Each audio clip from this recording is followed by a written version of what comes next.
இப்பொழுது நாம் பார்த்து கொண்டிருப்பது காஞ்சிபுரத்தில் உள்ள சங்கரமடத்தில் மகா பெரியாளின் சமாதி.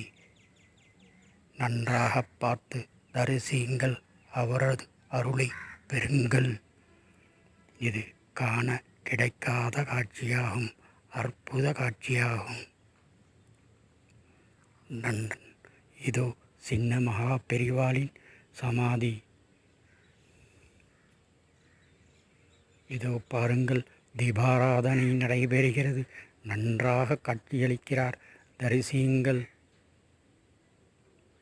ஹர ஹர சங்கர ஜய ஜய சங்கர, ஹர ஹர சங்கர ஜய சங்கர, ஹர ஹர சங்கர ஜய ஜய சங்கர, ஹர ஹர சங்கர ஜய ஜய சங்கர, ஹர ஹர சங்கர.